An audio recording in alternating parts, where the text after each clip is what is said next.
20 empty chairs, 80 hopeful faces, and one big question. Who gets a seat in Karnataka's power table? Karnataka's Congress government is preparing for a major cabinet reshuffle. Chief Minister D.K. Shivakumar and former Chief Minister Siddaramaiah are in Delhi meeting the Congress High Command to finalize the next team, and the numbers tell the story. The Karnataka cabinet has 34 sanctioned posts, but currently only 14 ministers are in place. That leaves 20 vacancies waiting to be filled, and the race is intense. More than 80 Congress MLAs are eyeing a ministerial berth. But this is not just about filling seats, it's about balancing power. The Congress High Command has to manage the D.K. Shivakumar camp, the Siddaramaiah camp, caste equations, regional representation, and the 2028 election battle.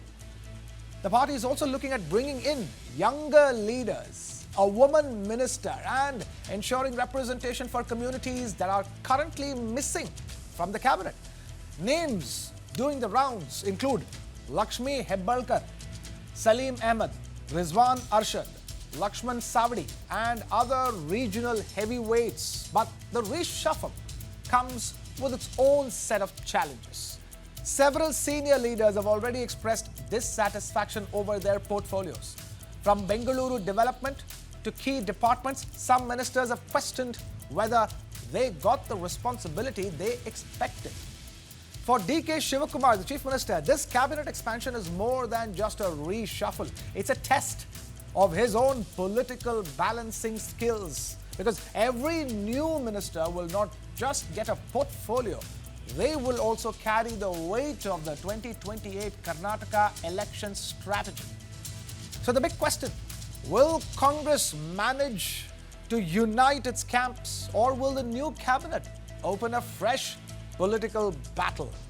We have Vijay Prasad of the BJP joining us. We also have Advocate Nikhil Jain, political analyst, Dr. Basavaraj Itnal, senior journalist, all joining us. Thank you, all three of you, for taking time out to be with us. I'm going to begin with the man from the land, Dr. Basavaraj Itnal. Talk to us, a cabinet reshuffle unlike any other in recent times, because it is not just about a reshuffle. This is essentially, setting the tone for the next state elections and possibly even setting the tone for the upcoming Lok Sabha elections.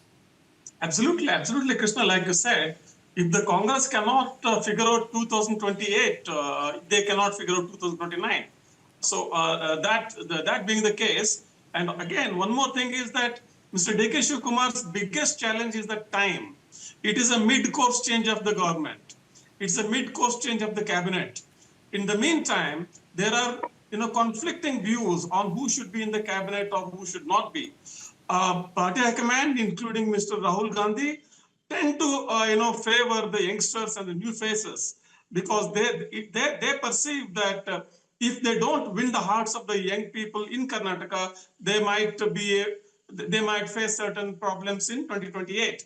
And D.K. Shivakumar himself being one of the young faces in Karnataka right now. But at the same time, the people like Siddaramaiah, they want to, their versions will not disrespect the experience and the expertise of seniors. So, it's Okay, Dr. Basavaraj, we're having a bit of an issue with your connection. We'll just reconnect with you and continue listening to you. Let me quickly listen across to Vijay Prasad of the BJP as well. Vijay Prasad, how do you view this cabinet reshuffle sitting in the opposition? Very good evening, Krishna. I think you have taken up a very important topic at this juncture in Karnataka, and I have a different take on this. If there was an Olympic event for postponing decisions, this government would certainly win gold medal. Cabinet expansion gets postponed, governance get postponed, drought relief get postponed, but political bargaining never get postponed, Krishna. Karnataka today is witnessing a government that is fully occupied with internal arithmetic while farmers are busy calculating crop losses. The tragedy is that the government has time for everything except governance. It is for the Congress to decide who should be in the government, who should not be in the government, who should be the cabinet minister, who should be a minister. It is left to the Congress. But see, it appears that Karnataka has become the only state where cabinet expansion is treated as an emergency, while drought is treated as a routine matter. Ministers are waiting for portfolio and the government is waiting to settle the internal politics. If cabinet formation has been declared a relief measure, perhaps, see, I repeat, if cabinet formation had been declared a relief measure, perhaps should have received the fastest response. Unfortunately, the people of Karnataka need governance, not political negotiations. This government has perfected one thing, managing Congress, while failing to manage Karnataka. See, drought has become an orphaned issue in Karnataka as of today. Large part of Karnataka continue to face drought conditions. Here, they are talking about the cabinet expansion. Farmers are looking for immediate relief. There is no drinking water security, and crops are failing. There is no protection for the crops. Yet, drought is hardly discussed in the cabinet. The government should be speaking daily about the relief measure, compensation, water management. What is the political dispensation doing? There is no political discussion as far as the drought is concerned. See, there is a huge leadership vacuum in almost all departments. Absence of clear political leadership delays decision. Bureaucracy becomes resistant when there is no policy decision is uncertain. See, at this juncture, the government priorities are completely misplaced, Krishna. Instead of focusing on drought, agriculture, rural distress, the government is discussing about the cabinet expansion. Okay. Point taken. I'm going to take this first Advocate Nikhil Jain, who just raised his eyebrow as you were talking. So, it's as if, Vijay Prasad is saying, Nikhil, that this entire debate is pointless. Why are we debating a cabinet reshuffle in Karnataka when there are so many other important issues to be discussed in the first place? Like what is happening with the Bidadi township, if I may. Yeah. See, Bidadi township. As for Advocate Nikhil Jain, Mr. Vijay Prasad. Yeah. So that is a problem. When the Karnataka government tries to implement its social welfare schemes, my friends from the BJP says, why are you not talking about infrastructure? When they implement an infrastructure scheme, they'd say, what about your 5 guarantees? When they try to reshuffle their cabinet or induce a new CM or a deputy CM, they say, why are you not talking about infrastructure and social welfare? And when you're talking about infrastructure and social welfare, then they talk about, look how the Congress is fighting between themselves. This is not a stable government. This government is not going to run for 20 days. This has been their trademark way of politics in Karnataka for at least the past 3 years. Fact of the matter is that the Karnataka government is a very stable government. It has strong leaders. Mr. Prasad, I was not interjecting in the middle. I was not interjecting in the middle. Please extend that courtesy. Please extend that courtesy. I was not interjecting in the middle. Very well, you're raising people's issues. Very well, you're doing the job of an opposition. Of course, it's an entirely different story that for over 6 months since the Karnataka government formed in 2023, you could not even decide on a leader of opposition. Yours is a party that goes around in the entire country touting its horn against dynasty and this and that, but you ended up giving the post of the state president to a dynast, to Yediyurappa's son, right? So let's not get into that. I am simply answering you on the question that the government should be talking about droughts. Let me tell you what the government is doing about droughts. Mr. Prasad, this can't be a back and forth. Krishna, you'll have to fair enough. You'll have to ask him. Fair enough. Vijay Prasad, let's be fair. Let Nikhil Jain finish his point, and I'm sure I will come back to you for a rebuttal. Nikhil Jain, please go ahead. Absolutely. So, Mr. Prasad says that the Karnataka government is not doing anything about the droughts. I think he's been so busy criticizing them that he forgot to see that just yesterday, the Deputy Chief Minister of Karnataka, G. Parameswara, has actually written to Prime Minister Narendra Modi, Home Minister Amit Shah, and Union Agriculture Minister Shivraj Singh Chauhan to relax the norms for the National Disaster Relief Fund and declare the droughts in Karnataka as a national disaster. Now, if you say that the Karnataka government is not thinking about droughts, I don't know what this is about.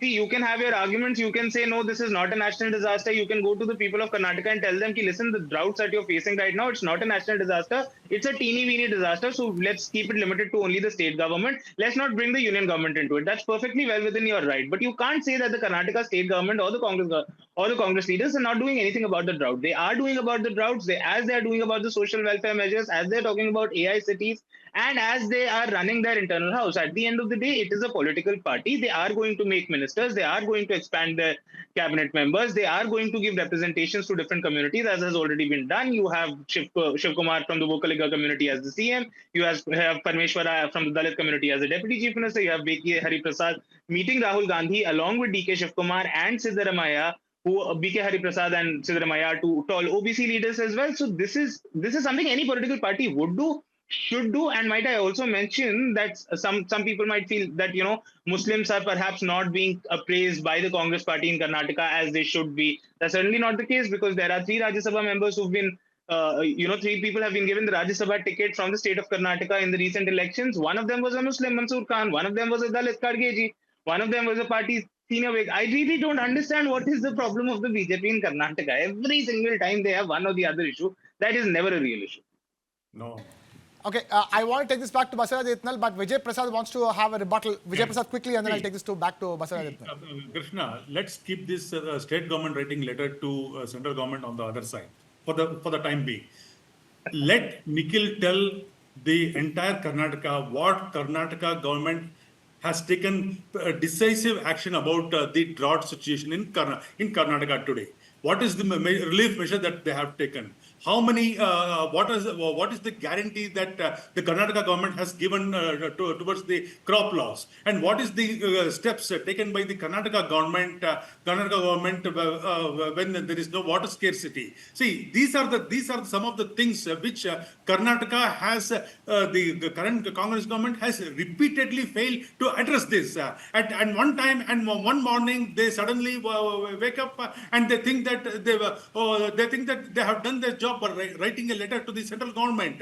That is not the case, sir. Where is the minister, sir? See, we have water resource minister, Ramalinga Reddy. Where is he? Has he come out of his BTM residence? No, he is not. Is he touring the Karnataka and trying to understand what are the situations these people are facing? He has not even stepped out of BTM, and he says, I want Bangalore Development Minister. I don't want to go out of Bangalore. Is this the way the Karnataka government address the drought situation in Karnataka? Okay. See, at the point taken. I'm sure Nikhil Jain, you want to come in quickly. I want to take this Quick back answer, to Basaraj 10 Itnal, and then Nikhil Jain, I'll just come to you. Okay, Nikhil, 10 seconds, and then I'll have to take this to Basaraj Itnal. 10 seconds, Nikhil. The Chief Secretary has directed district level officials to conduct a field level verification on the drought and submit proposals within a week. Now, that is what the government is supposed to do. First, assess the scale of the damage and then take measures accordingly. Okay. So I don't think Mr. Prasad's criticism is fair. Okay, fair enough. Dr. Basaraj Itnal, right now, I thought we'll be discussing the ramifications of this cabinet reshuffle right now. We're having a raison d'etre, if I may. Or, why is this cabinet reshuffle even taking place? Because so many questions, and why do you need to have 2 chief ministers in one term? But we do have, and then there has been a smooth transition of power, if I may. But then the opposition is clapping at the heels of the ruling government, because all the news from the ruling government is all about how they are managing power rather than what they're doing for the people. But then Nikhil Jain seems to believe that what needs to be done is being done. In fact, it could be done better with some support from the central government. See, as far as cabinet expansion is concerned, nobody can say whether it's BJP or JDS that they have given a full-term CM ever since BJP. Right, I don't think the line with Mr. Basaraj Itnal is great. I think we need to redo your connection, Dr. Basaraj Itnal, and then we'll come back to you. Vijay Prasad, the reason why, let's let go of this, what the government is doing or not doing enough. The fact of the matter is that Congress party has managed to win the election and hold on to power. There has been a transition of power between 2 chief ministers. There has been a change. All of that has been handled. There has been no rumblings in that sense. The opposition has the right to take up issues and talk about the performance of the government. But my only question here is that why is this government not allowed to have a cabinet reshuffle just like a central government or any other state government in the country? See, Krishna, I will talk less about the cabinet expansion. It is for the Congress to decide who should be whether to expand now or expand later. It is their cup of tea. It is their baby, and they will decide what needs to be done of the candidate. But what I would like to bring forth, because see, many people will be watching your channel. And today, Karnataka is facing severe drought. And today we have administration collapse is becoming very, very visible. Multiple governance controversies have emerged simultaneously. Administrative institutions are increasingly in the spotlight. The government appears to be reacting to crisis rather than preventing them. Karnataka requires decisive leadership, not damage control. See, when we have scores of n number of issues facing Karnataka as of today, this government is looking elsewhere. All the camps, see, day in and day out, and you tell me when Karnataka is facing so much of crisis, the same chief minister takes priority about morning aarti in Tirupati. Is this required now? Is this the one which the CM wants to talk and take it as a most important decision? And today, Krishna, what is happening is the Biddi, let's talk about the Biddi township. Biddi township, it is a green belt area. And the government is forcing the farmers to let go of their fertile land. Where will the farmers go? What will they do? These are the things which, unnecessary things which government is more hell-bent on doing it. This is what we are taking up the issues as a principal opposition and bringing it to the people of Karnataka. And this is what we are highlighting as a people's representative. And where is the government today? Where are the ministers? Okay, let us talk about. And there is one minister in this Congress government who talks about everything, but his department. And he talks about everything. And rather Which than minister, Mr. Vijay Prasad? If you can name the minister. I can name the minister. What is he? He's Priyank Kharge. Is there any Priyank Kharge? We all know that, Krishna. Every day morning, except his department, he talks about everything. He thinks he is the home minister of the country, not the state.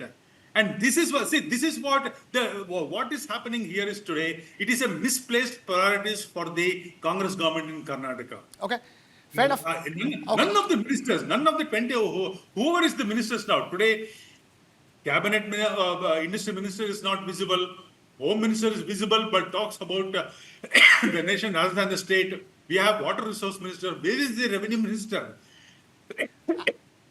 Advocate Nikhil Jain, the reason why the opposition might find some credence is because there's been so much building up to that entire transition of power. All we heard from Karnataka was, will D.K. Shivakumar be the next chief minister? They kept denying for the longest time and then say, no, there is no change of power. And then last 6 months, they kept saying, whatever the center command asks of us, we will do that. Only that. And then about, all the senior high command, Congress of High Command going to Bengaluru, having discussions on the camps and how, you can sort of, calm down all the camps and have a leader who everybody can mutually agree to.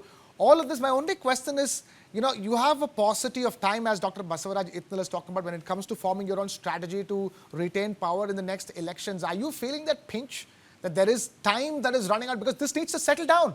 Form your new cabinet, get on with it. This cannot take any more time because you will need to start gearing up to fight the next elections. See, Krishna, of course, elections are less in. Is that for me or? It's for you, sir. Oh.